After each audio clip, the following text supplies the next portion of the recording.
What's going on, everybody? Welcome to the Executives View. I'm your host, Aaron Sirius Simmons, and this is the view from on top, man. You could be anywhere in the world, but you're here with the execs, and I do appreciate that. You guys know how I get down. If you see the show, share the show. We're all over the place, man. We on Facebook, Instagram, Twitter, Spotify, TikTok. We're doing big things in big places, and definitely want to take everybody along for the journey. I don't do this by myself. I got a slew of brothers that are sitting here ready to chop it up, talk about everything around the world of professional sports. The homie Villains in the building. What's going on, my guy? How we doing, sir? Villain, orange and blue skies here. No clouds in the sky, baby. broomsticks. We'll talk about that here in a minute. Real quick before we get into it. Somebody said, I don't know what podcaster said it, but it's like I can't root for a city where their biggest sports star is fake star Rocky. Not even a real person. Yeah. Wow.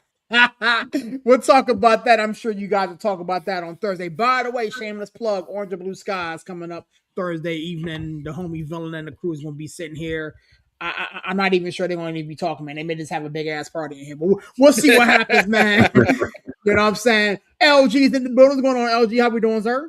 Oh, man, we good, man. Coming off of last night hype, man. Hey, look. Hey, another great episode. Hey, if you haven't checked it out, check out the Forever Faithful Nation, bro. Man, like I say, it's amazing how we literally can soak up, almost 2 hours like it ain't nothing, bro, on that show. It happens like that, bro. Literally it happens like that, bro. Time flies when you're having fun. Time flies when you're having fun. You guys do a good job on that podcast, man. That producer, man, is on point, man. So shout out to the producer. Yeah, man. We got Dr. Dre over here. Hey, we got DJ Envy in the house. You know what I'm saying? I'm gonna put my name on some headphones, man. Turn my music up. You can't hear me. We got Aaron Simmons on the ones and twos. I be trying to jump in there, man. Like I be wanting to jump in there. Y'all be cooking for real, man. Shout out to Break and Corey and yourself, man. Y'all doing work, man. So, anyways, we got a lot to get into, man. And not a lot of time to get into it, man. There's been a lot going on over the past 24 to 48 hours, respectfully. And let's dive right into it. The NFL has started to popcorn drop different schedules and different games. And one that I'm very encouraged to see, Villain is not. But I am. Oh, you are? Okay. So I am, but I'm not. Yeah. Well, I mean, the Giants opened up the season against the Dallas Cowboys, man. It's been something that they have done quite regularly, if you will. It's kind of a game amongst games, if you will. But Villain, talk to me, big dog, man. NFL season is right around the corner. The schedule drops on Thursday. So the next time we reconvene, man, we'll have the schedule. We'll probably dive deeper into that. But Villain, talk to me. Where's your head at, big dog? I mean, real quick, it's the 8th time in 15 years that the Giants and the Cowboys have opened the season on Sunday Night Football. Like, not a lot of people can say that. You know what I mean?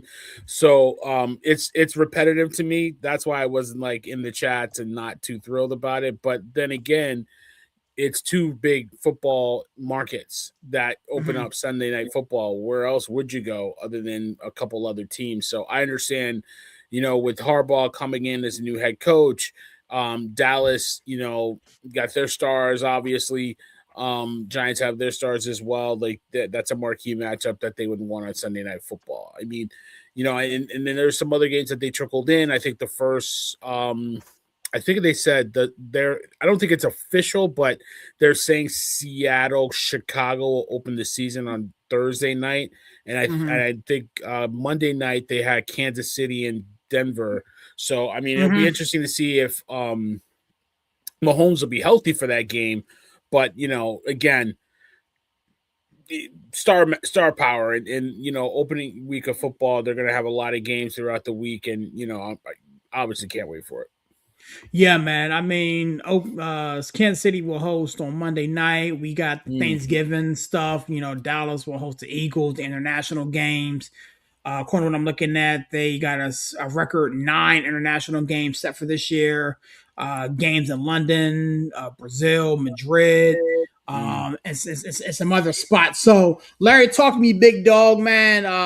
Little schedule leaks here and there. Where's your head at with everything that you've seen so far? Man, Barry, hand them suckers a L early, man. Put them in the hole early, bro. Like, I'm just being for real, man. Like, look, hey, I guess I'm no holes barred tonight, man. Hand them an L, man. Like, we know that Cowboys implosion is gonna happen at some point, man. Right. It's gonna happen early season, mid season. You know, a lot of us we like to see it happen, you know, late season playoffs. But put them in the hole early, man. They climbing up the hole, you know, they that's a division and a conference L, you know, y'all hand them. So yeah, put them behind the A-ball early. And I'll say this, you know, I get it. You guys are playing, you know, the same team over and over, but I would rather play the same team over and over, dude. They send my Niners to Australia. Week 1. Yeah. Bro. Like, bro, dude, think about that. You gotta go play down under, then you gotta come back to the States. Like, yeah, that's nuts. And I get it. We all know why the NFL is doing it. You know, they're trying to grow the game globally. But I'm like, wow, okay. And we playing the Rams on top of that. Like, yeah, I wanna, like I say, I wanna see, you know, if we could hand them a early L. That would be great. We can hand them an early division L and an early conference L. That would be amazing.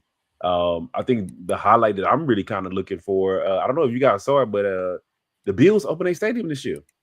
I didn't know Me too, bro. I did not know it was completed. The tickets are like $600 some odd dollars for the nosebleed joints. Hey, we all saw the renderings of that stadium. Like, it's a gorgeous place. It's a gorgeous place. I get quite a few updates where I'm at because I'm not local, but you know, because of my feed and my algorithm. But yeah, it looks like a really nice stadium. Yeah, so you know, you got to pay them bills when you know build these $2 billion stadiums. You got to pay the bills. You know, I'm not in Buffalo, so I don't have to worry about that. But yeah, I want to see what this stadium looks like, dude. You know, the NFL does it to it every year. They give us these trickles, but we'll know the full know the full gambit Thursday. Yeah. So week 2, the Buffalo Bills host the Detroit Lions. So that will open, and that's actually the start of the Thursday night football slate. I'm looking at it right now on NFL.com. So week 2, they open that stadium. So hopefully, you know, that'll be a decent game. I mean, both teams look to have Super Bowl aspirations. In the Buffalo Bills and Detroit Lions. So we will see what takes place. I haven't seen anything leak for the Steelers or San Fran, other than the fact that I know San Fran is going to be overseas. So we'll touch base on that. Next time we convene. Put it over here toying around with Aaron Rodgers, dude. That's probably why I ain't leaked no schedule yet. I wish I had better news to report, but it is what it is. I have stopped being frustrated. I have stopped trying to rationalize with the irrational. Maybe that's why they haven't leaked any schedules, because it's like how can we? It doesn't matter. How can we have a Thursday night football when they don't know who their quarterback is? Right. We know the opponents. We just don't know, we know where they're going to be. We just don't know when they're going to be. And to be honest with you, the Steelers, you know, are a draw anyway, so we'll probably have. Yeah, but the NFL loves to hype up Thursday night football, Sunday night football, Monday night football. Those marquee matches, they love to hype them up, and it's they do. How do you hype it up and say, "Oh, Aaron Rodgers, the Steelers against I don't know somebody else," when it's like Aaron says he's probably coming back. He hasn't signed a contract. He hasn't talked to us since. I don't know. These seasons ended. Like, yeah, well, he was supposed to visit Saturday, Larry, right? And he did not. He did not. Yeah, bro. That's why, like, dude, I can't stand that guy, man. Like, I know he's immensely talented and all this stuff, but like, living on Aaron Rodgers' time is like super frustrating. It's a pain in the butt, really. I hated it. I hated it when he wasn't a member of the Steelers, and I hate it more so now that he is, because like either boo-boo or get off the pot. You know what I'm saying? Like, we want to figure out what the heck we're doing. There. He'll sit on the pot just in spite of you. Yeah. I mean, exactly, bro. Think about it. Because we know NFL, one thing I do love about them, they're good at flexing games, right? So what if it's like a marquee matchup and you was like, oh, well, you know, already made plans for that night, and then the Steelers get flexed into a primetime game because Aaron Rodgers is playing. You Well, didn't the know thing about is, the like. the flex scheduling doesn't take place until week 12, 13. So by that time, we Well, already I'm know. saying I they mean, still figuring it out now. That's what I'm saying. They probably are still figuring it out now of I'm who's sure. gonna play, Thursday nights, Sunday nights, stuff like that, the prime games. And it's like, dude, what if they sitting back now like, well, we could potentially have Aaron Rodgers in this, but we don't want to take the chance of it. So now we're gonna put him in a regular Mhm. slot and maybe flex him to a Yeah. prime slot. Like, come on now. Yeah, dog. Honestly, I think the name, and again, I'm not trying to be egotistical. I think the name Steelers alone will put us in more than enough prime time spots. And the thing Yeah, is, you'll get a Steelers in couple. You get a Yeah, Baltimore, you couple. get yeah, you get Steelers him. in Baltimore do get a Sunday night or a Monday night or here or there. But before we move on, man, we lost two guys today. We had Jason Collins, the first openly homosexual player, succumb to his battle with cancer, and then we had another individual from the Memphis Grizzlies pass away. Attempt, according to what I'm reading, it's possible overdose of some kind. I don't want to speculate and everything like that, but I wanted to pay respects to them gentlemen. Villain, talk to me, big dog. Where'd your head at?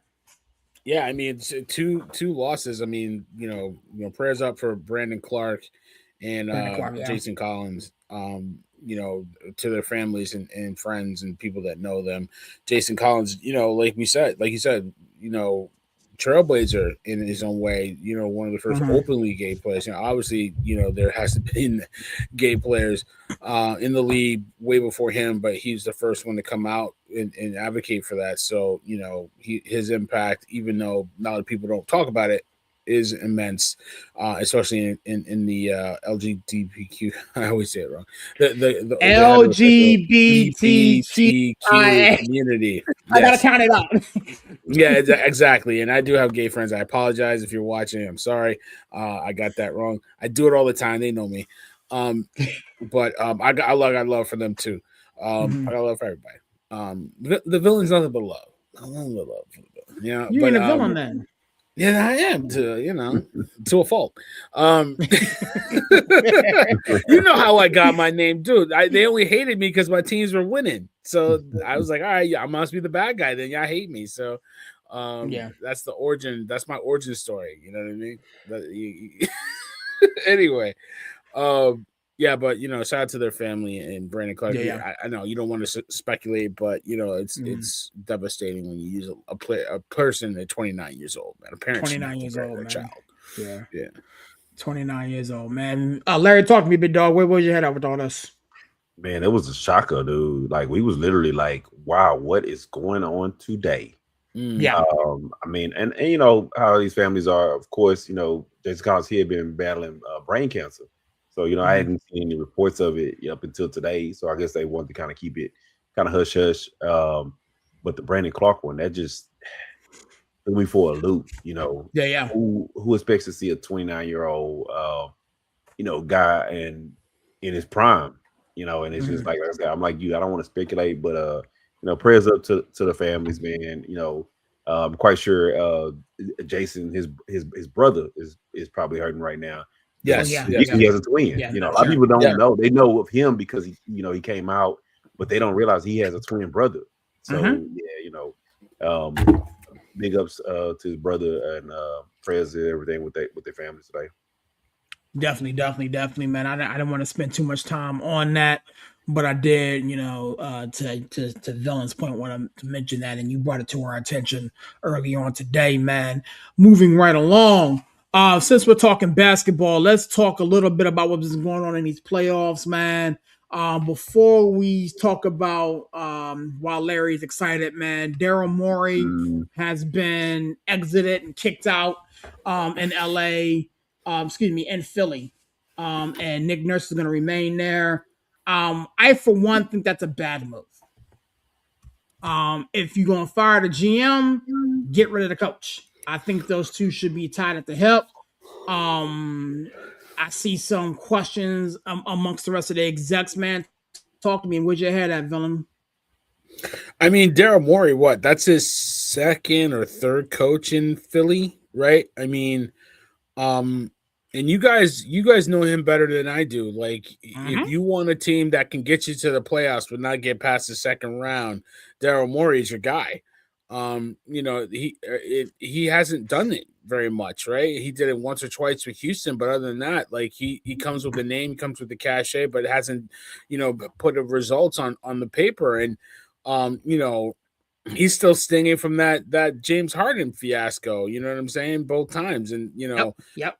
Harden, Harden should be the most loyal to him, and had nothing for him. So Daryl Morey just wasn't working in Philadelphia. They're going to be in cap hell. They're paying PG 13 a lot of money. They're paying Joel Embiid even more money. So Mm-hmm. the way they got eliminated from the playoffs, like it was all good just a week ago, like Jay-Z said, right? Right. Last week it was, them getting that 3-1 comeback against the Boston Celtics and winning in their building, and then 4 games later the sky's falling. It's MSG East or West or whatever you want to call it. That's our building. We own it. We let them use it from time to time, but when you have that kind of feeling, you know what I'm saying? Like it's a bad taste in your mouth. And Bob Myers, the Right. president, had to do what he had to do. I agree with you. Nick Nurse should probably have followed suit, but Mm-hmm. I don't really feel like it's Nick Nurse's fault. And Nick Nurse is dealing with a lot right now. I don't think that was the reason why they kept him, but I don't feel like Nick Nurse was the reason why they weren't winning. I felt like he did the best he could with what they got. I look at it like this. You know what I'm saying? If you're gonna fire the general manager who picks the guy, then the new guy that comes in is gonna want to, clean house and pick his guy as well. Sure. Larry, talk to me, big dude. Like you and I both know Daryl Morey pretty well. So this didn't come as a shock. As a matter of fact, your exact words were, "It's about time." We've been talking about this for at least 2-3 years. So what's your head at, big dog? Man, look, I'm over here. I'm gonna hit my mic a couple of times. Uh, Rockets, Rockets, do something, do something. Like, man, like, come on, man. I need Stone. And more. They need to be holding them signs. Say, I will GM for free. Like, man, oh, GM. Both of them, GM for both of them. chicken. GM for Yeah, chicken. yes. Both of them need to be on the sideline, man. Like Daryl Morey, I'm gonna be like, and I'm not advocating for somebody to be fired, but it's like you say, Daryl Morey, he's good with if your team, was in the tank and you need to rebuild, and you need to rebuild quick. Mhm. He's good with that. But making some of those, tough decisions, making those championship decisions, I think they did good by hiring Bob Myers. Bob Myers will get them there. Like he'll Yeah. probably make a lot of changes, Barry. I'm being for real. Like he's gonna probably make some tough decisions. I can tell you right Mhm. now, don't bank on Joel Embiid being don't bank on Yeah, them that was finding a going to way be out my of next PSG. conversation. Yeah, don't bank on PSG. Paul George. Don't bank on Paul George sticking around. I think Mhm. that Bob Myers is going to say, "Hey, look, kind of like he did with Steph and Clay. Hey, I got Maxi and I got VJ Icom, and we'll build around them, and we'll revamp this thing." Like I say, but Darren Morey, I ain't got no love for nobody who hired no D D'Antoni. I ain't got no love for you, bro. I ain't got it. So it is what it is. It kind of bothered me, I mean, looking at it. Again, the reason why, as a Rockets fan, I can't forgive James Harden is in the amount and the way in which he left, right?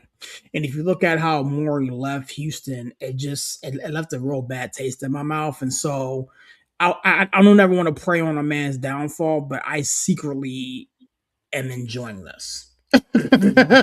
Oh, he was You doing the feel me? same thing over there. It's like, bro, You Mhm. like know what I'm saying? he was basically trying to turn the Sixers into Rockies East. Like Correct. I'm telling you, Correct. if he could have hired D'Antoni, he probably would have. I mean, I'm just being for real. But like I said, I'm not praying on his downfall, but at the same time, I ain't shedding no I'm tears see. either. I kind of I kind of am because I'm just I waiting just on. I Hey, I'm waiting on the Rockets to make we it ain't make gonna it a do deeper. nothing, bro. It's Like crazy. I Why have would he I get? have I don't Why would know. I don't know. I don't know. But the I day have you get swept day after, and you say, you know what? Hey, you out of here. Hey, Detroit, my coach out of here. Why are we holding our feet? Just like, oh again, yeah, this is what again. I don't want to turn this to a launch pad, but this is exactly what Houston does.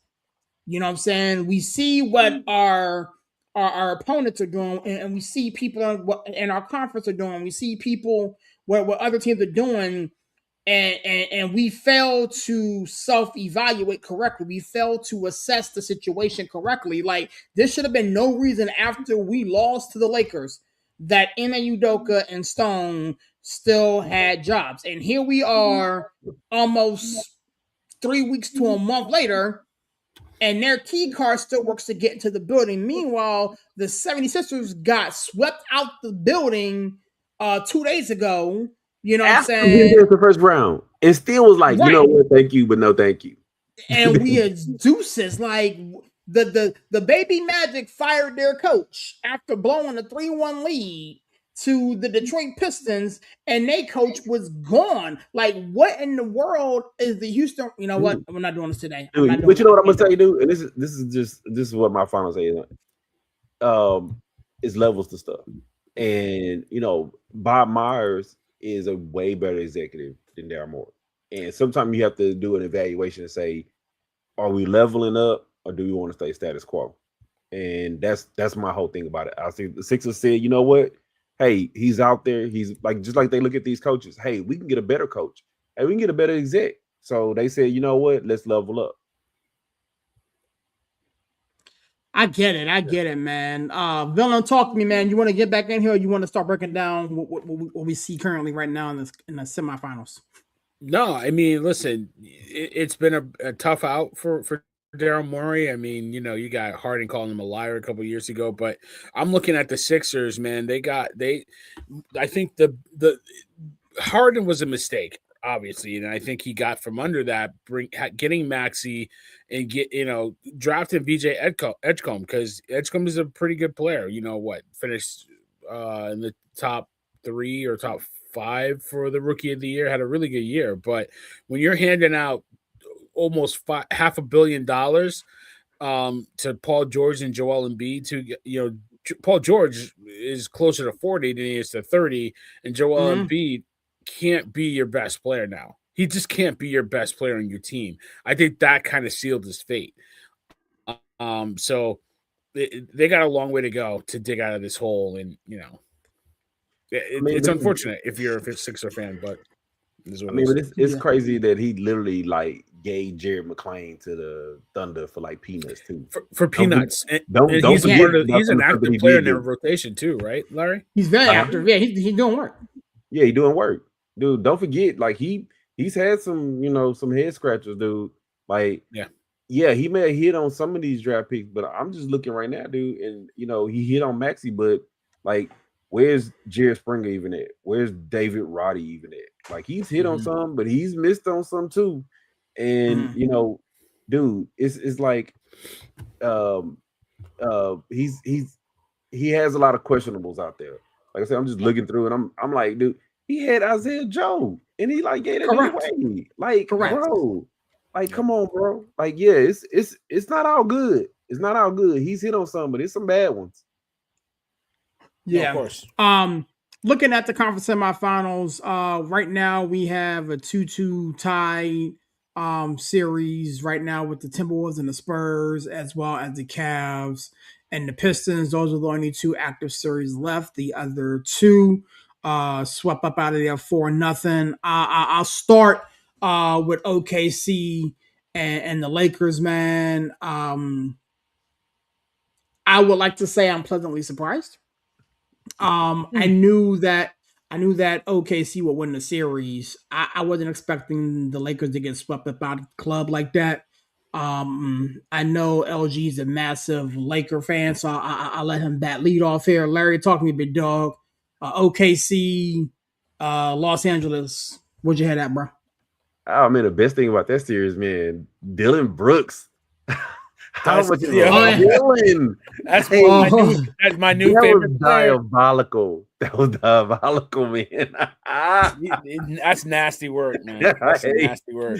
dude, and you know it's even diabolical because you'll see guys who go to other teams' games and they sit on the sideline. This dude sit behind the free throw line. So you can see him. You're gonna see me. Hey, you're gonna see me. Iced out and everything. Oh, I got it. I don't get it. I got it. My Yeah. man. Yeah. Every Like, time you come this way, you're gonna see me. Yeah, iced out too. You can't help but see me. like Yeah. I saw Hey. a meme. Then you know what I'm saying. If I show up, I'll send you this picture. I'm petty. Yeah, bro. Dude, this even crazier part about it, he's over here with his phone recording. So you not only you see him, you see me recording. Yeah, bro. You getting it back the way you gave it, huh? Uh-huh. That's crazy work. That's crazy work. Love I mean, those seats ain't cheap too. So he spent his hard-earned money to be in the front row for that. Yeah, like, I mean, like my man was running the basket. Yeah. But it's like I said, but it's different when you sit in like half court or something like that. Because guys go to games like that all the time and they sit, first row, second row, something like that. But they have court. No, you're gonna go to the free throw line. You're gonna see me. Hey, every time you come down this court, you're gonna see me. Not every step you take. Yeah, every move you make. Hey, telling the Thunder, hey, follow him on purpose. Follow him on purpose. Like, come on, bro. Yeah, bro. That's the best thing ever, man. That is so diabolical. But yeah, dude, at the end of the day, OKC is just they the head. So hold on a second. I just looked it up. So the under the basket price for that seat yesterday ran anywhere. Oh my in LA too? Oh, that's in LA. He said $10,000, bro. Yeah. Wow. Bro, how petty is that? I'm gonna spend 10 bands just to be petty. 10 bands to sit there and just look at you like this. Yo, Dylan Brooks, hats off to you, my guy. Hey, listen, man, Dylan Brooks just won Player Hater of the Year. Dylan, hey, he just won the Player Hater of the Year award. Hey, he got it. That's my new favorite player. I was gonna change my nickname to Dylan Brooks. I swear I was gonna do it. Oh man, yes, bro. That's the best thing about that series, man. Other than that, dude, it's crazy how OKC just come at you in waves and waves and waves. Yeah. LeBron, of course, I'm not a big LeBron lover. Y'all know how I feel about it. But it's like the Lakers team is gonna be in utter dismay into this offseason, which is gonna be crazy. Yeah, it's funny. It's even funnier to me is that how you take an L and the main thing you want to point out is your stats. Man, get out of here with that. I'm glad. Come on, Dylan Brooks. I love it. I love it. Come on, bro. I think the thing that made that series even funnier for me was after game 3, DeAndre Ayton had a chain that said dominate. And he had 3 points in the game. He was not a dominant factor at all throughout that whole entire series. Like, I understand it's you pre-ordered it, you customize this and the third. Don't reveal that chain in the middle of this series when you ain't doing jack or booty at all, man. Like that whole series was so comical, man. Have y'all even seen like that one game when they bought him out by like 40? They was like, "Oh, it's Bronny time." Right. Bronny was to get a whole bunch of playing time. You posted the first father-son duo to get swept, like yeah. I was laughing. I just smiled. I was like, bro, like, and again, I'm a LeBron fan. I love that dude, but good God, man, the memes and jokes write themselves. Because I think, again, I'm not gonna get to this conversation with you guys today because we'll be here for the rest of the show. I think he's the best player of all time. Okay, but that's your opinion. That's your opinion. They like what. But it's broken clocks right twice a day. You gotta, hey, look, Barry, you gonna probably agree with me. The thing about that is like you quick to point out, first father and son alley-oop, first father and son assist. Yeah, take that first father and son, whip your ass up off the court. Yeah, in the playoffs. Yeah, so But yeah, man, I mean, so they get about a week and some change off before they play the winner of the Timberwolves Spurs series. The other series we kind of touched on a little bit, the Knicks I don't get and the 76. about the Lakers. Oh yeah, go ahead, Barry. Oh yeah. Go ahead. Barry, Yeah, talk go about, I ahead. mean, go ahead. Do you think? Dylan. Villain. Listen, shout out to Dylan Brooks. You know, support your local villain. Yo, I thought it was gonna be Thunder in 5. I thought I was I gonna did give too. the Lakers a game. I did too. But I'm not surprised it's a sweep because the Lakers aren't that good. They're fool's gold. It's funny. I think they're better without Luka. Luka doesn't play defense, and he can't you can't trust him to lead your team. I mean, I kind of get. I think the more of the fireworks was that post game press conference with those two. You know, LeBron crying about this is his most difficult season. I've never been a third option on a team. Well, you 41 years old, my dude. What are you talking about? I mean, he still averaged 24 and some odd change. You're 41 years old, dude. Like you take the most shots on the team, you should. Yeah, he like doesn't. He doesn't. Like, AR-15 shoots more. It's always an excuse with this guy of how to pity me. How hard is it for me? I'm the king. Put my crown on. But look at how hard it is for me. Look at what I have to go through. Like to get lost. We're done. I mean, but listen, DeAndre Ayton has played himself out of the league. That guy is horrible. He's so bad, dog. What's funny to me is this is the longest straight tenure LeBron's been on one team. He's been on the Lakers for 8 years. That's the longest. He's been a Cavalier for a combined, 11, 12 years. But, like, this is the longest stretch he's been on one team, which is crazy to me. I think he should go back to L.A., but and we said this last year, and like, I don't know who said it on this show, but, like, don't be surprised Luka's in great shape. He's still the same dude. That's the same cat, man. So it's going to be hard for them. I think AR is going to want his money. He need to learn. He need to play defense. Like, it's a problem. I mean, I look at it like this: when your head coach is JJ Redick, who didn't play defense his whole career, you know, I mean, you are a microcosm of your coach. But that he wasn't his coach the whole time. That's true too. So I mean, listen, JJ Redick has done the best he can with what he's got, and the Lakers just don't have a lot of cap space. When you're dependent on DeAndre Ayton, that's a problem. The only bright spot for me, honestly, is Marcus Smart. I think Marcus Smart played his way back into LA. I think the first thing they should do is the first thing the Lakers honestly should do is figure out a way to keep LeBron if he wants to come back for another season. But Marcus Smart, they should not let him walk out the door. I agree. But the Thunder, they haven't lost in this playoffs. They're a buzzsaw. You're right. They come in waves. They're young. And the only thing that frustrates me, shout out to our former colleague that's a big Thunder fan. I said it before too, and I said it to him.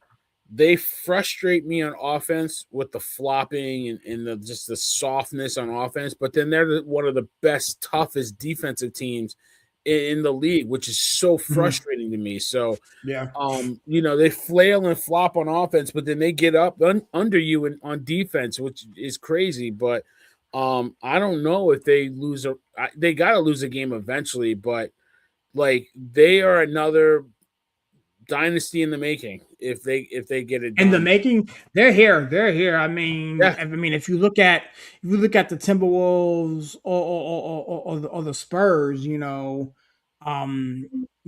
out of that other end of the wing, I just don't see a scenario in which they lose because I mean, even with Wemby, the Spurs got the X factor though. Spurs got the X factor.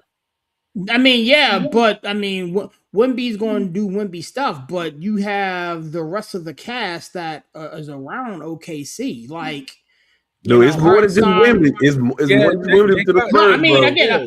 I mean, Castle's the truth. Fox is the truth. I mean, they got some dudes, but like, It'll be hate to say a this. good series, Harper, though. It'll be a very good series. Yeah. Like I say, dude, Dylan Harper Harper's has the been truth. showing up, bro. Yeah, like yeah, real yeah. Dylan talk. Harper's the truth. I mean, I'm watching them now. You know what I'm saying? I Yeah, mean, bro. Dylan Harper and them guys are playing good ball. But like when you look at what OKC is able to do, just from a depth standpoint, like it doesn't matter who it is. It can be one of the starter, or it could be the seventh guy on the bench. He can come in and give you 20. You know what I'm saying? Like, and then they got the 14th pick of the draft. We didn't even talk about the draft lottery. We'll hit that in a second. Like, it's just insane what OKC. If they are missing a little cog, they got so many draft picks that they can address that. It's not even funny, man. So I agree with you. But that Spurs, I mean, Wemby getting tossed out of that game. How was he not suspended? It's a stimulus package. I wouldn't. No, man, that dude need to be playing. Screw that. No, he don't need to be playing. I see it from both sides. I'm gonna be fair. I'm gonna walk the line, and I'm gonna let Larry cook on this. But I see both sides where you're saying you can't have the best player in this series not play a game 5, and it's bad for business. But let's be honest. If it was the other way around and somebody on the even another player on the Spurs or a player on the Timberwolves hit Wemby like that, they'd be suspended and fined. This guy don't get a suspension or a fine for a flagrant 2. That's diabolical. Come on now, bro. Yeah, like, he wound up. He hit him in the throat. And serious, like like I know, like a flagrant 2, at least get a fine. You're just saying, like, you know what? Favoritism. Just say it. Just say it. Listen, I'm not saying he needs to be suspended for 7 games or I think I saw something the last time somebody wound up and hit somebody in the face or in the neck area that it was 7 games. I think it may have been Artest.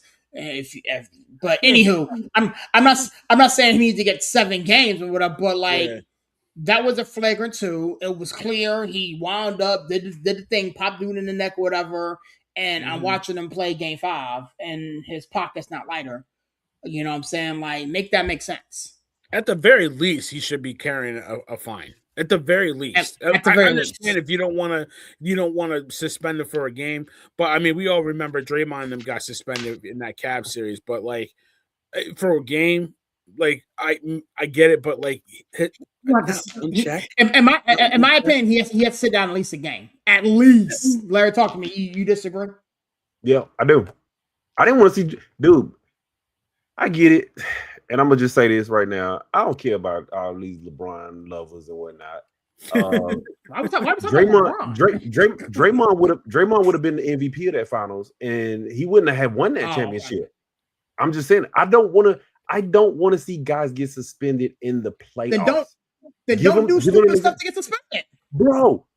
See, this is what I tell people. People so freaking idiot, bro. Watch the totality of it. Watch the totality of it. When he went back, see, you're doing the wrong movement. You're doing the wrong movement. Pull it up right now, Aaron. McDaniels is literally holding his other arm. They always catch the second guy. He's literally holding his arm and he's swinging back with his other arm to free himself. Dude, the Timberwolves have been playing extra dirty, and the refs have not been calling it.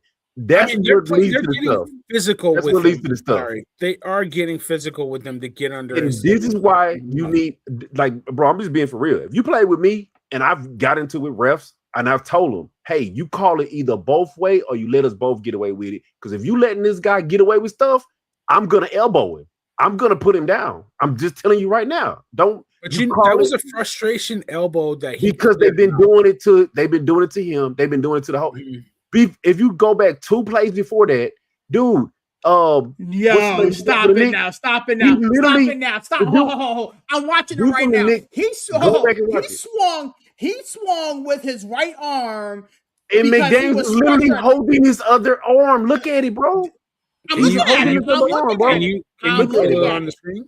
Look at it, bro. Yeah, give me a second. Yeah, dude, he's literally holding his other arm, bro. Dude, before that, they literally like too much hands on. I get it. You trying to foul, you trying to get the ball out of his hand. Like, dude, what's the dude that played for the Knicks? I forgot his name. Power forward dude. I forgot his name. Aaron got me all riled up over here. No, Cat. He literally look. He's holding his arm right there, bro. He's Larry, come Larry. on. Are you kidding me, bro? Like, dude, like, stop it, bro. Stop doing that to me. He swung, bro. No, he's holding his other arm before the swing. He's holding his other arm during the swing, and his arm getting held is not why he swung that elbow. Because it was frustration because the refs have been letting them do that. It was frustration. The refs have been letting them do that. It was frustration. He elbowed Nas Reed because he was frustrated. It had nothing to do with McDaniels holding his other arm. But see, that's why the refs needed to stop allowing them to do all that physical stuff. Because when you do that, it's frustration, bro. I'm telling you, I've been down there. I've been in those games. Like I get you. So let me ask you this question then: If Draymond Green is getting ejected for doing the same move, if I don't want guys Daniels to or Sheet or whatever, again, I don't want guys to spin in the playoffs. Then don't do the stupid stuff to get suspended. Well, the refs. I'm gonna be honest with you, dude. Like I say, bro, if you look at if you ever have time, go back and look at that whole game and look at all the dirty stuff that the Timberwolves have been getting away with. And I'm gonna be honest with you. That's why the refs have to. That's why they have to police that stuff and stop it, because it leads to stuff like when Wembley swung that elbow. They have to stop it. They have to put a nip in the. But they kept allowing it, and if you're gonna keep allowing it, I'm gonna retaliate. You gotta let them play a little bit. Like it's gonna the playoffs. Larry, it gets physical. Dude, so, I mean, Randall, Julius. It's two plays with it. Julius Randle literally came down the court and right this to the what's his name face, and they didn't even call an offensive foul. You have to police that stuff. You have to police that stuff because it's going to lead to elbows. It's going to lead to elbows. The thing is, if you're going to flagrant foul to eject somebody, then there needs to be a subsequent fine and suspension that follows. No, not in the playoffs, bro. I don't want to see guys get. It doesn't matter. It doesn't matter. I don't care, bro. If you Rudy T somebody, then yeah. If you Rudy T somebody, then yeah, suspend them. But other than that, bro, I don't want to see guys get suspended in the play. It affects games, bro. That's how you think LeBron got that damn championship. He got that championship. Dude, if they don't suspend Draymond, we are sitting over here talking about another collapse in Cleveland, bro. I'm just being real. Do not suspend Draymond in the finals, bro. I don't care. I don't want to see that. It affects games, bro. No, I know it does. But at least he should at least got a fine. Can you agree on that, Larry? Yeah, I can agree on the fine. Or even say, you know what? The flagrant 2 will carry over to the first game of next season. I'm okay with that, but do not affect the playoffs. Bro, listen to me. I agree. Brother. I agree with the officials needing to police it better. I agree with all of that, but you cannot sit there and say, you know what, you get a pass from doing stupid stuff. And I didn't say pass. No. If it was worthy of a penalty 2, a flagrant 2, and you go back and we saw it, he wound up and whipped dude. He should have been suspended. Point blank. Aaron, I don't give a damn if he punched him in his throat. You suspend him for the first game next season. You suspend him 7 games next season. No. You do not determine playoffs, bro. Playoffs.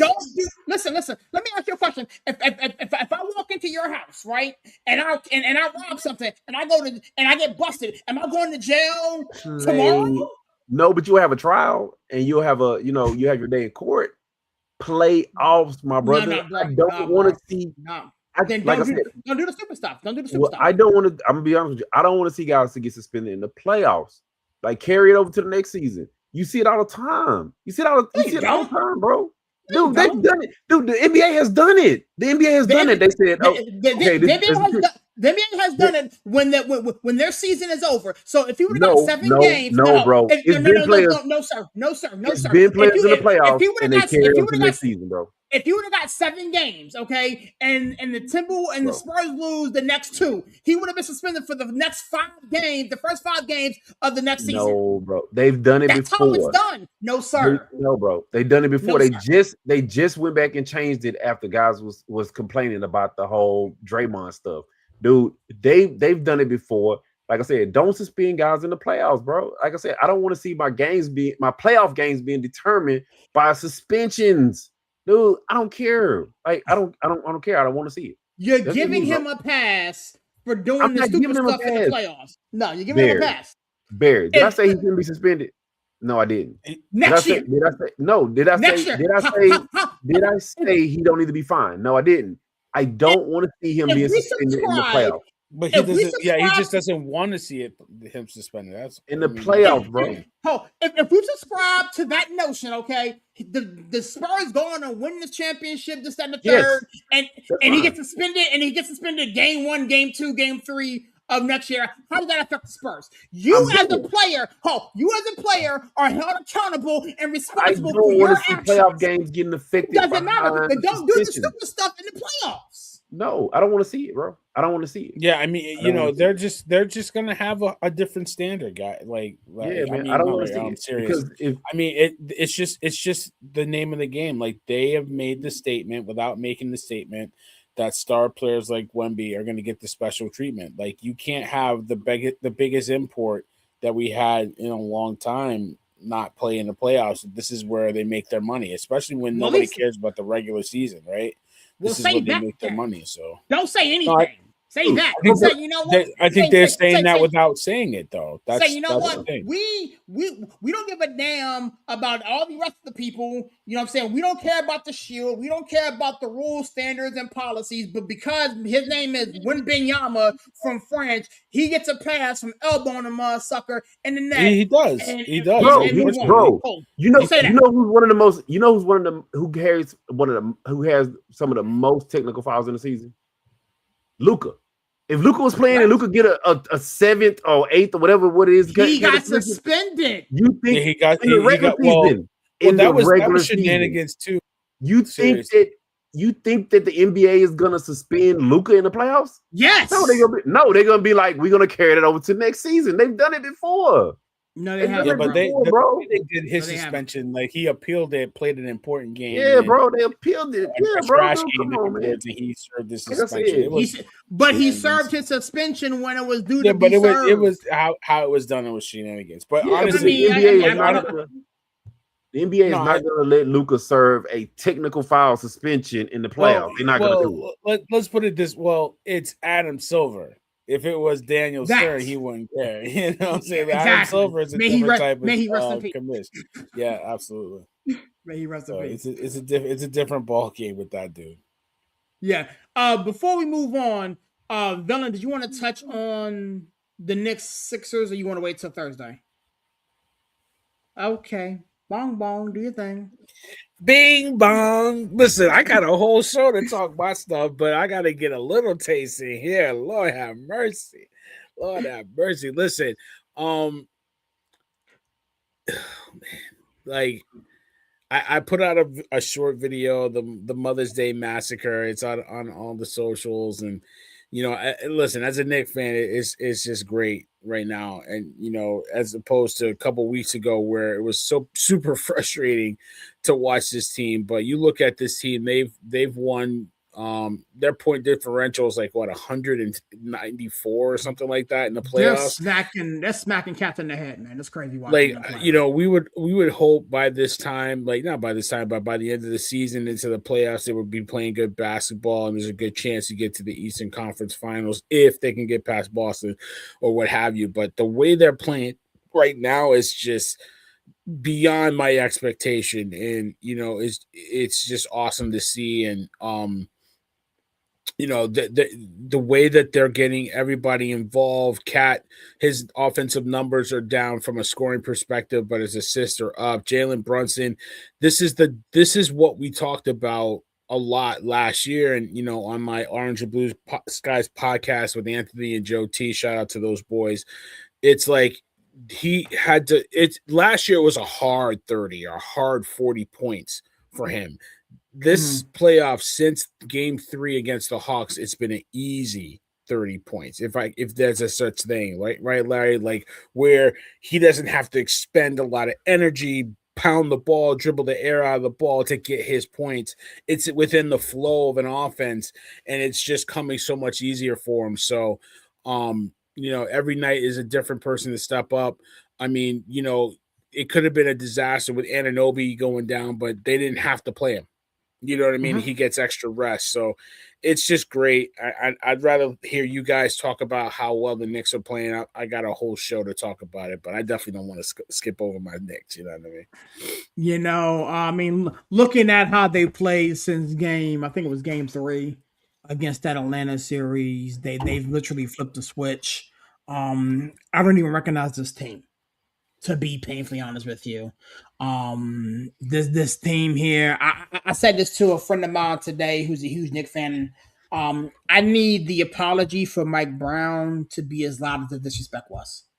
Oh, absolutely. And people that were in my comments and in different spaces were ready to throw this man out with the bathwater. He's not ready. He's in over his head.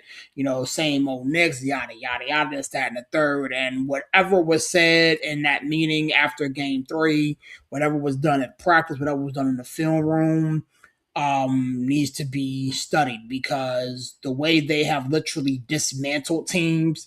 And again, this is 2 series now. I mean, we saw the last few games of that Atlanta series, and all 4 of these games with the Sixers. It's like night and day.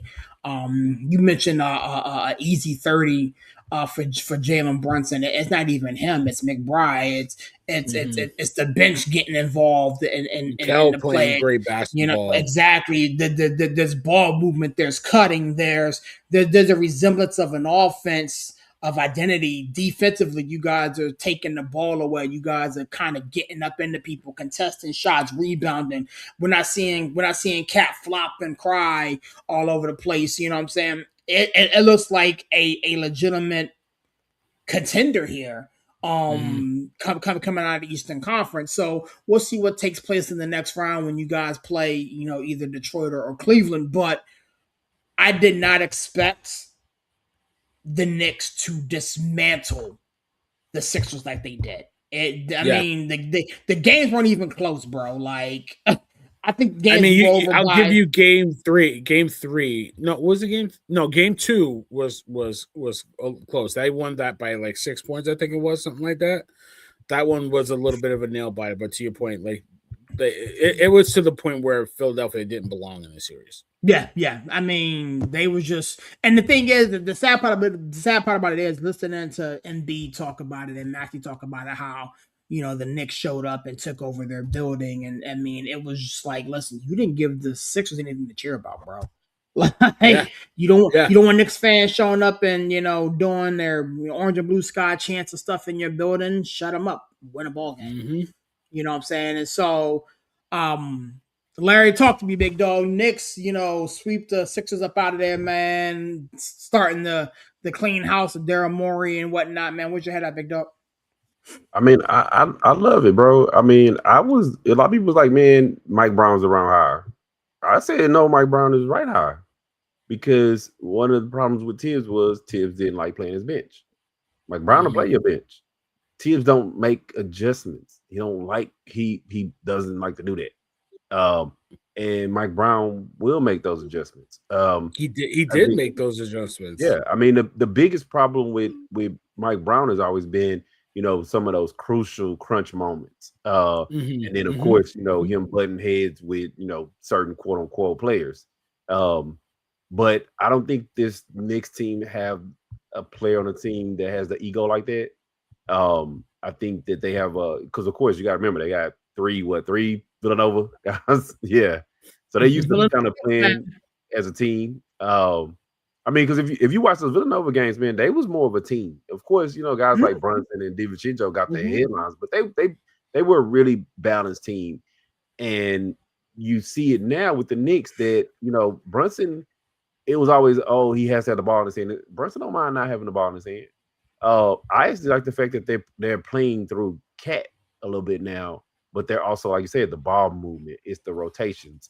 The playoffs is when you need guys that have not gotten minutes throughout the year to show up, and you know how you get them to show up. You give them minutes throughout the year. You don't have a guy who's been sit on the bench all year and be like, oh yeah, now I need you to go play crucial moments in the playoffs. No, that's not how that works. But like I said, I had talked to Mike Brown. I think this next series, of course, that road just gets tougher and tougher. But I like the way that the Knicks are playing, and it's not a lot of hero ball. It's not a lot of like I say, Brunson just pounding the ball out left and right. And honestly, I think y'all got to give some props to Atlanta for that, because Atlanta kind of forced their hand to not be so ball dominant on Brunson. And that's when, you saw, everything just kind of, clicking and stuff like that. But I'm not going to anoint your Knicks as, championship, but I'm going to say they're looking really good right now. I think the Hawks was, I'm sorry. Go ahead. No, go. No, I was just going to say, I think the Hawks were a tough matchup for them because their on-ball defense is so good. They get up under you. And to your point, it was just simple logic. Like, if you got a team that's over-aggressive up under you and aggressive like in the lanes, you got to backdoor them. And they changed their whole offense, and that offense has really kind of been a solve. It's been a revelation for them, and people were like, "Oh, I think they were hiding that offense for the no, they weren't." Like, they might have been, but it's Mike Brown. They might have been, but like, why would you go down 2-1 and not pull out your trump card? So, I think, like, honestly, I look at it from the standpoint of the Hawks. To your point, the Hawks did force their hand. It did make them change their philosophy, but I think it was really like that turning point where it's like, "Are y'all gonna listen to me now? We down 2-1. You gonna listen to me and do this my way?" So I listen. I think they were hiding it, man. I think they were hiding it, dude. It's like the NFL. I'm not sure they plays. You don't run your plays in the preseason, and then you don't break out that another offense into the playoffs. You do it. You practice. No. They weren't hiding it, man. I honestly think they went into the lab and figured it out, because let's keep it a buck. Like, that Atlanta series was not looking good. Like, you lose game 1, you lose game 3. They gave you tidbits through the season, but then they went full bore with it after the Atlanta forced them to do it. Where throughout the season, again, Villain, talk to me. Where throughout the season was this? Because I produced almost every one of these shows, and if you listen to the Knicks fans talk, they were mad at the offense. They were mad at the movement. They were mad because it looked like it was going to be a microcosm or a repeat of what took place last year with Brunson dribbling the ball, injuries, what I'm saying, cat flopping, this, that, and the third. There was talks about, Giannis coming in and this, that, and the third. So Knicks fans were not happy until, and again, this is a whole different Knicks, like, it's orange and blue skies everywhere. These guys are doing cartwheels off for the Empire State Building right now. And God forbid they mess around and make the NBA Finals. It's going to be a problem. But they went into the lab and figured this out. And you have to give Mike Brown credit and his staff credit for finding out something that works. Now, will it work against, the Pistons or the Cavs? We will see, but they got time now to rest up, get Anunoby back, hopefully. Do some recovery, whatever. I mean, they're gonna have a week and some change off. See, that's the bad part, Barry. That's the bad part, because you don't know how that rust will affect. You don't know how that rust will affect you. It always does. You're absolutely right. But this is not the same Knicks team that played 2-1 against the Cavs and 0-3 against the Pistons. I think the Pistons are being in a lot of trouble against this Knicks team the way they're playing right now. Some of those games with the Pistons, we weren't at full strength. We were missing guys here and there. So while I don't really like listening to James Dolan's voice, when he came on the radio at the trade deadline, said, "I like the team, what we have right now. We don't need to trade anybody." He didn't make that move, that catastrophic move to trade Cat and Deuce and whoever for Giannis, and you're seeing why this team has enough talent to get to the finals, and the way it's constructed. And to your point, Larry, you're so right. Playing these guys during the season made them ready and available in the playoffs. You didn't have Anunoby.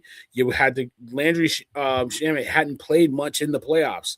He comes in and drops 15 points off the bench when you had to go to him, and they could not solve that part of the game.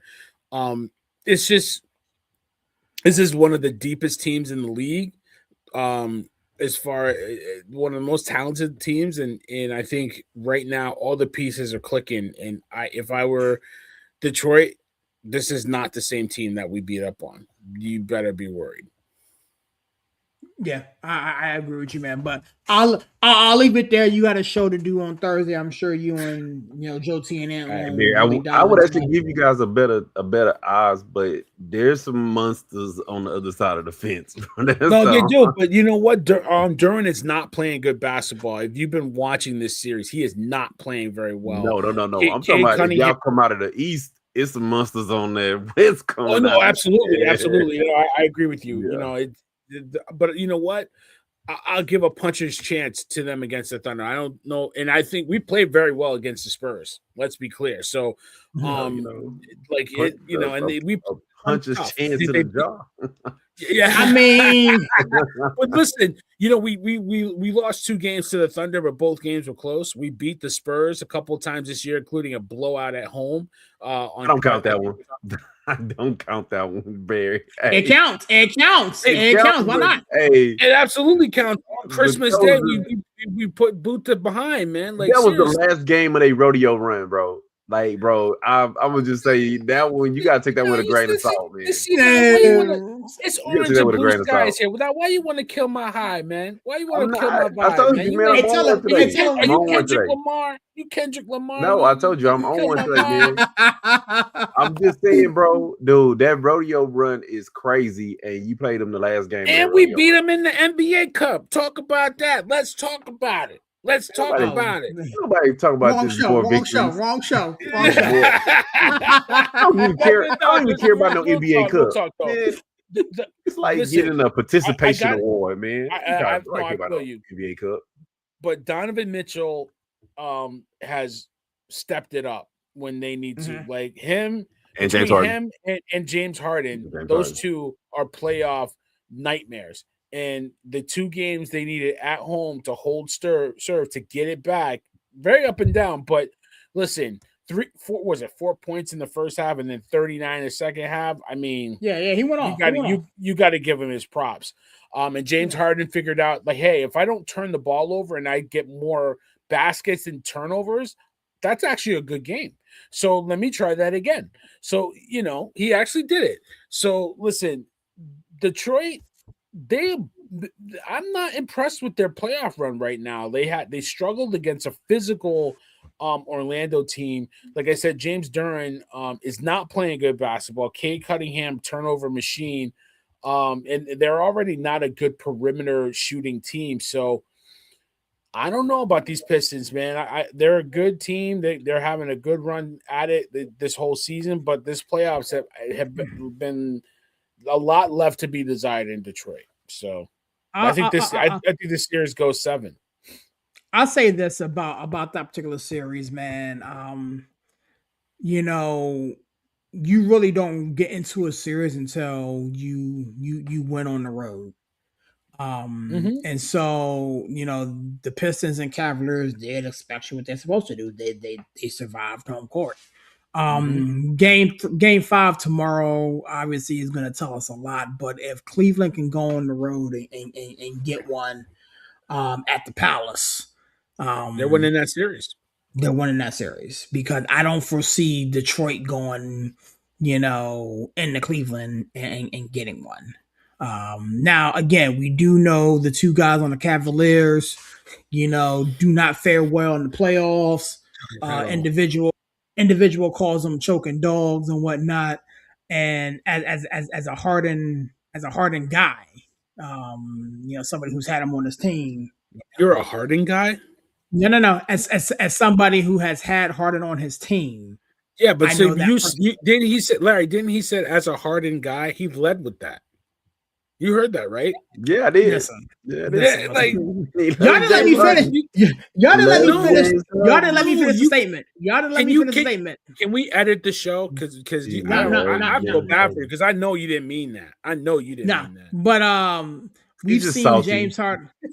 Salty, He's yes. in his We've feelings. He's in seen his feelings. I am. We've seen James Harden do, the Houdini, you can't see me John Cena thing for a while and big moments. And his running mate does the same thing. So we will see what takes place, but I do expect us to go 7. Um and if the Cavaliers come out of that, it would be interesting to see how they fare against the Knicks. I think honestly, if this New York Knicks team plays the Pistons, I think it'd be over 5. I really do. And I But need Evan Mobley. I need an APB out on this guy. They yeah, need where to is he? a lot of guys. Yeah, a lot of guys in this Cavs team need to step it up, man. Like seriously, they Yeah, got a lot of talent over there. So, Evan Mobley, he needs to step it up. I mean, and Duran on like I said on Detroit too. Duran needs to step it up too. But I mean, if they could if either team gets a third guy, right? That third guy that can come into this game 5 or game 6 and give him a lift, I think that's where the edge goes. So it's got to yeah, be one of those two. yeah. And Before we leave, Levert too. Levert, man. What are we doing, man?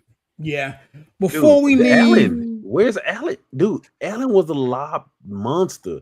Dude, what is going Yeah. on with Allen? that's what he said. Like That's what he said. He's Mobley, on a bro. milk Like, carton right now. He is on a milk dude, carton right now. dude, that cat, dude. That Cavs team, bro. You don't know. You ever seen was it Iron Man 2? You don't know if you're gonna get the ex-wife missile from them or they gonna level the playing Mhm. field. Like, you don't know. You know what I'm saying? You know when you shot the missile and it just dinked Yeah, and you just just fizzled out. fizzled out. Yeah. You don't know if you're gonna see the Cavs fizzle out or you're gonna see them go nuclear. Like, that's the most frustrating thing about it. Um I in the heart of me, I want to see the Cavs get past them because I want to see the Cavs and Knicks. But then again, it's like, man, like Detroit, y'all just like playing with y'all food over here. Like, what's because you see those games too, and it's like Detroit looks like, you know what, Mom, I don't like peas. I don't want to eat these vegetables. Like, I'm just gonna play around with them. Like, come on, man, y'all have all the talent over there. Like I say, somebody need to put more than an APB out for Duran, man. Duran is over here. Like, dude, wasn't you like an all-star? Yeah. You play like you a He role player. almost punched it on Nas. Oh my god. Like, The yeah, lights that are is too so bright for crazy. him right now, man. Yeah. But And yeah, Thompson's not playing well either. I mean, listen, Sar Thompson is supremely talented. Like, I can't give him a pass neither. hey, Like, he's you not talking to playing somebody well. who got a twin over here, so Yeah, we I'm got a to twin. we got to Like, swim. We got us twin. look, We got us look, twin. hey, jump shots was not part of their practice. That's all I'm gonna say. Not at all. Not at all. Not at All all. they do, Hey, all they do is run. All they do is Yep. run there. yeah, man, them boys Um, did not shoot the before ball. we leave basketball, we got to hit this draft lottery really quickly, man. The Washington Wizards did end up getting the number 1 seed. Utah Jazz at number 2, Memphis Grizzlies number 3, Chicago Bulls number 4, Clippers at 5, Brooklyn Nets BK stand up at number 6, Sacramento Kings at 7, Atlanta Hawks, Dallas Mavericks, Milwaukee Bucks, Golden State Warriors, OKC Thunder got the 12th pick. The Miami Heat and the Charlotte Hornets round out the top 14, man. Thoughts on how this shook out? Who you think going where? We'll probably do a whole NBA draft show after the season's over. But man, where's your head at, big dog? Talk to me, fella. Yeah, I mean, I really feel like we need to get rid of this lottery, man. It's a joke. You want to stop tanking? Get rid of the lottery. You can't. You don't even see the balls drop anymore. We talked about it on other shows. Give like the worst team the best chance to get better. Like, you have the same teams in the lottery because they have to fight so hard to get the best player in that said draft. Just to get rid of the lottery, man. Washington, they're not a title town, but we go back to the Bullets. We old enough to know, man. Like, that's a that's a proud basketball organization. They've been in the crapper for way too long. So, give them a chance, right? So, I'm glad that they got the number one pick. They could use this. I mean, I think they had the Yeah, combine yeah, today, right? yeah, yeah. And I think AJ had the highest jump or something like that. He so I think they're saying Peterson might go to Utah. Mhm. And then I think they had who did they have at number three? It was I one, gotta check. you know. I gotta I check mean, the mocks. the It was a toss Bonza up obviously between number one. Caleb. It was a toss up between Caleb and Boozer. Yeah, I think they flipped because Caleb. I think they had Caleb go to Memphis, to Memphis, and then Boozer go to Chicago. So you're right; those two can flip. And then they have the center, the big kid from Michigan, going to the Clippers at the number 5 pick. So this is a deep draft. It's a really a lot of talent in this draft. You look yeah, at the point guards in this draft. The kid from Illinois, who I saw up close versus UConn, Wagler. He's talented. Darius Acuff is super talented from Arkansas. He's in the draft this year. And hmm then you got Fleming and then Brown. There's a lot of good point guards in this draft. So, it's a lot of talent in this draft. So, but yeah, I mean, we all know, just like in football, where Mendoza was the number one pick, we all know that Devon's AJ from AJ. BYU, Yeah, he's the yeah, guy. yeah, and it's gonna be interesting to see him in Washington. You know what I'm saying? I mean, I live in the DMV. Tickets were super super cheap. They've been bad for a significant period of time. They have the makings of something that can potentially be decent if health is on their side. I mean, you get Trey Young, AD back. You can get Which this it guy. never You is got with this. those two. Well, I mean, again, true statement, but that's why I said if health was on their side. And so it could be interesting. Peterson number 2 potentially going to Utah. Your boy Boozer potentially going to Memphis, which is again weird and eerie based off what took place today. Caleb Wilson Mm-hmm. potentially going to North Carolina and everything. So, I mean, going to Chicago from North Carolina. So I mean, I think this draft, as opposed to last year, is more loaded with more guys that could potentially come in and help day one. But this is the draft, so trades and things like that can happen once the off season comes around. But I'll be remiss if we didn't at least mention the draft. And again, OKC, according to this mock right here that I'm looking at, has the potential to get Mara from Michigan, as if they need another another scorer, Mm-hmm. or the dude or the big guy Yaxel from Michigan. So OKC at Mm-hmm. 12. Land Braun from Alabama. Like, there are guys that are coming out of this draft that are going to be significant contributors to teams. And my dumbass squad, is Hey, look, Aaron. I'm not going into that. Hey, yeah, Yeah, hey, look, while we talking NBA draft, man, look, hey, shout out to my boy man. We chop it up about so much sports, man. I keep telling that dude he come jump on the show, right? come through. And you remember how we said that the NBA draft is so BS, Barry, like you say, just get rid of it. That morning, me and this guy, we having a conversation, and we was like, man, did anybody realize that Clippers pick was unprotected to the Thunder? And he was like, dude, watch it not be a top 5 pick. He's like, watch it's gonna be like NBA is gonna step in, because there's no way in the world the NBA is gonna be like, oh my god, the Thunder have the number 1 pick or number 2 pick. And show and behold, when they come pulling out them cards and they said number 12, dude, the Clippers had a better chance of getting like a top 5 pick than Dallas had of getting the number 1 overall pick last season. And that was the craziest thing ever that day. And I had to text him back. I was like, dude, okay, see, number 12. You already know. NBA had to step in. They was like, wait. No. We can't give him no top 5 pick. No, that's how you know it's a joke. I'm like, come on, bro. Stop it. Yeah, Stop it. yeah. That would have been, Before man, that before would have we been get out nothing. of here, This story came across our desk earlier today. Larry, you brought it to our attention. Um, Good old Lane Kiffin talking out of the left side of his neck, if you will. Um, He really not I've though. I've heard different reports on it. I've seen many different people take on it. You brought it to us, so I'm gonna let you bat lead off here. He's speaking on diversity as it pertains to why he left Ole Miss because of African American recruits, and families were uncomfortable with the racial history there, in Mississippi. I can't say that I'm mad at it, but I'm not too fond of the messenger. Talk to me, big dog. Where's your head at? Hey, look, man. Sometimes you get the message from wherever you receive it, and I'm gonna put it like that, right? And so I'm like I said, I'm one of the guys. I'm in the South, bro, and Mm-hmm. y'all know I always do my movie analogies and on bait. And the dude kept telling me, he's like, "You gonna tell me the worst news, the bad news, and the bad news?" He's like, "You gonna tell me worser news?" Like, I mean, Lane Kiffin going from Mississippi to Alabama, he just went from worser. I mean, I had to use those words. I mean, I had to say like Yeah, because yeah. it's a difference. But like I said, somebody as being in the South, I could see how that could be a problem.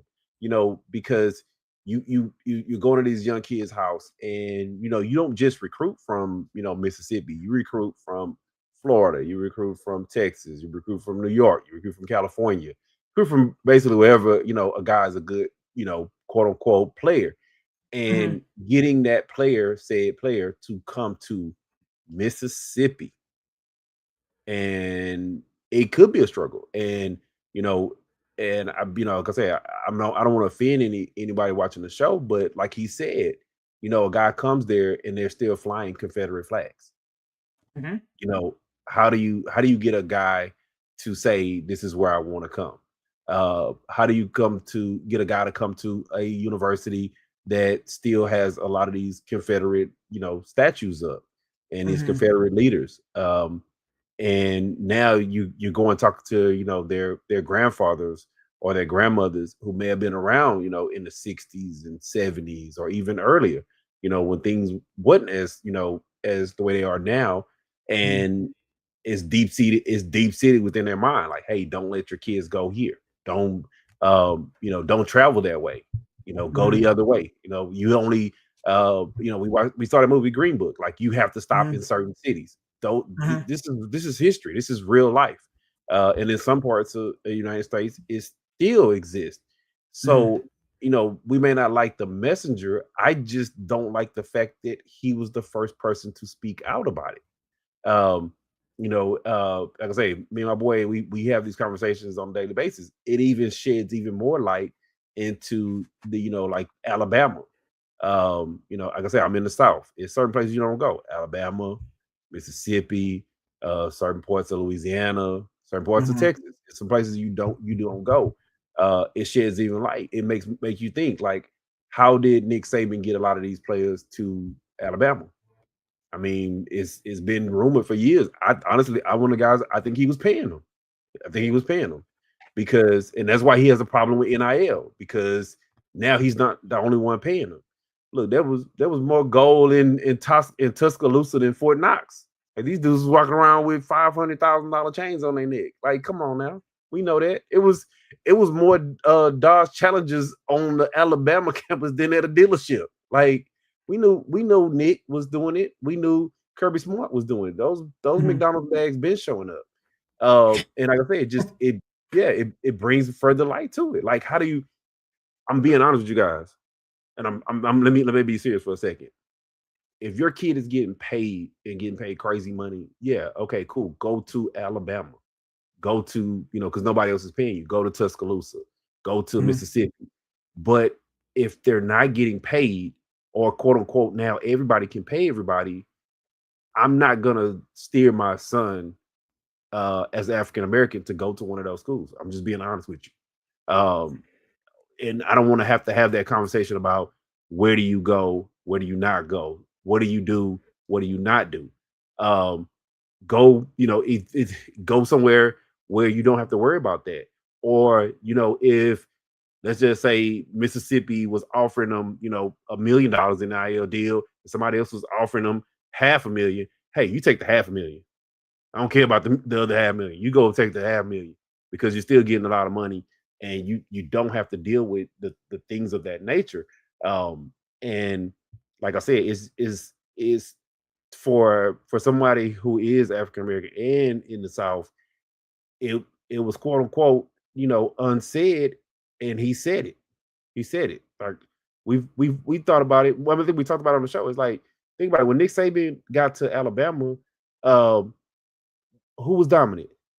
You had your Miamis, you had your Floridas, you had your USCs, you had, all of these other colleges that if I'm a 19-year-old, 18, 19-year-old kid, do I want to go to the beaches in Miami? Do I want to go see sunny California? Or do I want to go to Tuscaloosa? I wish Steve was on right now. Steve, or do I want to go to Tuscaloosa, which it wasn't that nice that it was right now, as it is right now. Unless I'm getting paid. And I get it. But like I said, he kind of brought it out, and I get it. People saying, oh, well, he because of who he is and how he left and all that stuff, he's bad mouthing them. I don't think he's bad mouthing them. But I do think that, where he did, I mean, Baton Rouge is much, much nicer now, but Baton Rouge has its own history as well. So it's kind of like, yeah, it was, like I say, worser over there. Now I'm just at worse. We'll see. Like I say, we'll see what comes out of it. Just because now is being talked about, and now it's like, okay, how many recruits did he lose out on because of that? We don't know. We'll see. But I don't like the messenger, but the message is received, and we'll put it like that, because it's a whole lot more going on than just those type of things in those states. I feel you. Villain talking to me, big dog, man. You kind of had a different reaction than what Larry had, man. Where's your head at?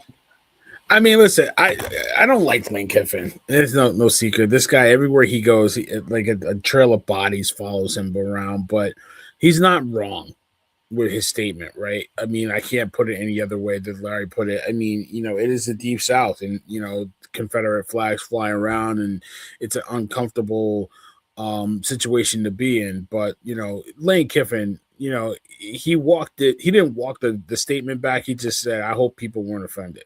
Yeah, like, he didn't walk it back. He was nice about it, but it's like at the end of the day, like, if I'm lying, say something.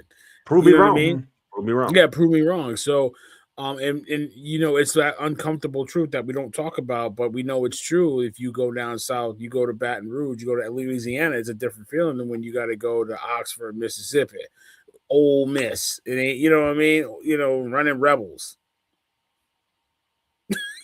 Running Rebels. Yeah, bro.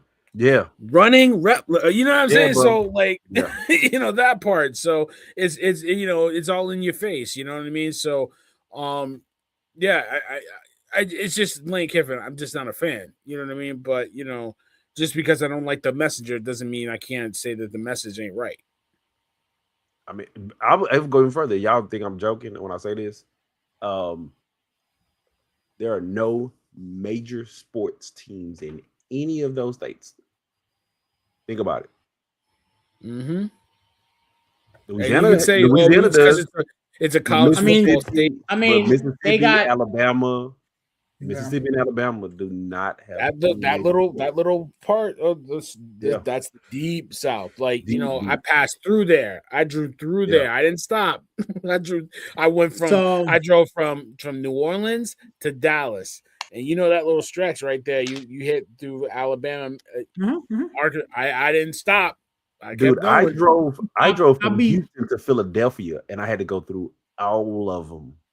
I'll be honest with you guys for a minute, complete transparent moment. I was in boarding school from the age of 16 to 18. I lived in a spot of Louisiana. I traveled through Natchez, Mississippi. I traveled through Lufkin, Texas. I traveled through all of that. I was you guys know my, I'm a church boy, so, but one of the main things that they told me when I got off the plane and arrived, it was like, listen, Aaron, you are who you are. Okay. If you leave this compound, you might not come back.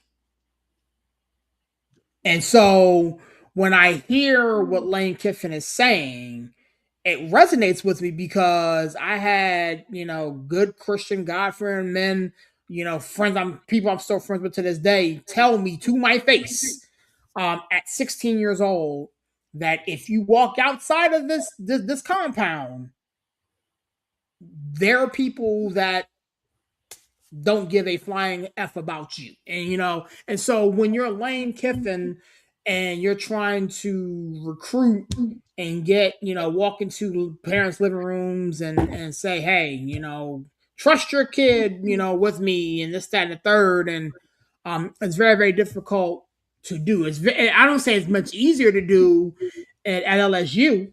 But Baton Rouge, is a lot more Diverse, a lot more diverse, diverse than. a lot more diverse Yeah. than Mississippi.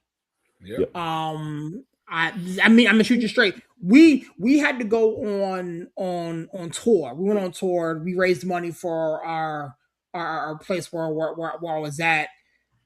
They didn't take me to Mississippi to go on tour to these churches. I'm a drummer. You guys know that. You know what I'm saying? And so I didn't go to these spots without, a bunch of assistants. And so it resonates with me. But to Larry, not to Larry's point, but to Villain's point, I'm not a fan of Lane Kiffin.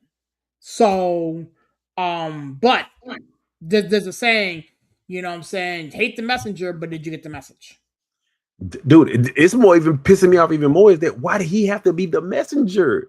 Like, I'm quite sure it's other people that's go through the same thing that knew about this stuff beforehand. Mm-hmm. And like I said, even when you're dealing with like Nick Saban and the history of Alabama, uh, Alabama isn't as prevalent as Mississippi is, right? Um, and I'll go even look at it even further, just deep diving into it. Not just African American athletes that he probably ran into hurdles trying to recruit. Think about the non African American people that don't tolerate that. Like, no, I'm not gonna have my kid go somewhere where that's openly embraced. I don't want my kid to you know uh, be negatively influenced or have to be subject to that because, like I say, you guys are on the East Coast. It may be some people that's in California, some of these much more, liberal states, and they grew up a certain way, and then now they're going to a state that's not as, quote unquote, um, accepting of those things. And I don't think Lane Kiffin just faced those problems recruiting African American kids. I think he just faced that problem altogether.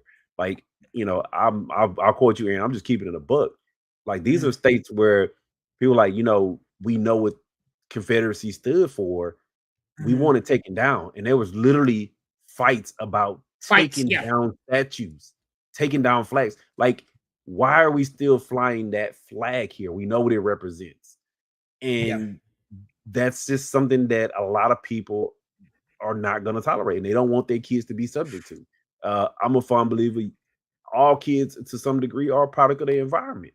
And do you want your kid to be in that environment at that age and they're being influenced? They're being, seeing these things and forming their opinions from it. I may not want my kid to be in the middle of that. I know I don't want my kid being in the middle of that. Look, we just saw, well, these guys, they jumped, was Nico. He jumped ship from Tennessee to go to Cali. Yeah. It may not have just been money. Yeah. So we'll see. So, but yeah, we'll leave it there. Villain, do you want to touch on it anymore before we move?